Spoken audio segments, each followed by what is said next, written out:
వ్యవసాయ విశ్వవిద్యాలయం diamond Jubilee ఉత్సవాలు పురస్కరించుకొని ఆ శాఖ మంత్రి తుమ్మల నాగేశ్వరరావు ప్రత్యేక లోగో ఆవిష్కరించారు.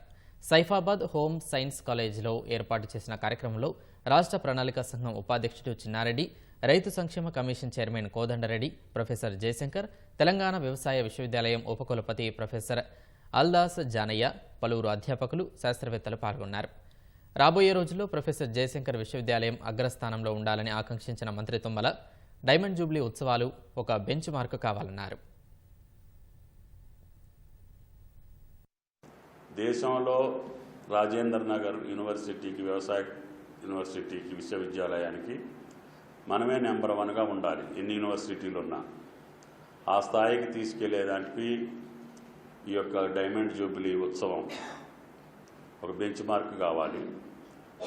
దాంట్లో సాక్షాత్తు ముఖ్యమంత్రి గారితో పాటు ఇంకా దానికి అర్హులైనటువంటి వాళ్ళ పెద్దలందరినీ పిలిపించి ఈలోపుగా మీరు ముఖ్యమంత్రి గారితో, వ్యవసాయ commission, planning board vice chairman, VC గారు కూడా ఒకసారి సంప్రదించుకొని, ముందు మీ లెవెల్లో సంప్రదించుకొని ఏమేమి చేస్తే ఈ యూనివర్సిటీని అగ్రభాగాన్ని ఉంచేదానికి అవకాశాలు ఉన్నాయి, గతంలో మనం ఏం చేయలేకపోయాము, దీన్ని ముందుగా దాన్ని పరిష్కరించుకునే భాగంగా సాక్షాత్ ముఖ్యమంత్రి గారు కూడా ఈ శాఖ ఆయనకు అత్యధిక ప్రాధాన్యత కలిగినటువంటి శాఖ.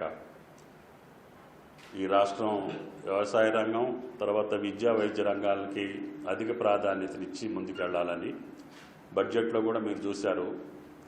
ఆర్థికపరమైన ఇబ్బందులున్నా, కష్టాలున్నా ఎట్టి పరిస్థితుల్లో వీటిని మనం రివైవ్ చేయాలనే ఆలోచనతో ముఖ్యమంత్రి గారు, క్యాబినెట్ కూడా ఆలోచించి పెద్ద మొత్తంలో సుమారు 47,000 కోట్లు రైతాంగ సంక్షేమం కోసం ఈరోజు మనం బడ్జెట్లో పెట్టుకున్నాం.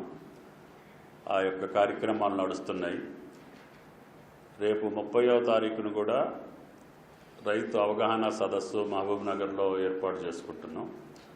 దానికి సంబంధించి మీ విశ్వవిద్యాలయ పరంగా ఆ అవగాహన సదస్సుకి అర్థవంతంగా ఉండేటట్టుగా మీ సలహాలు, మీ సూచనలు, మీ సంప్రదింపులు, మీ యొక్క పార్టిసిపేషన్ ఉండాలని చెప్పి పెద్దలందరినీ కోరుకుంటూ వీసీ గారికి, మీ అందరికీ ధన్యవాదాలు తెలియజేస్తాను. Thank you.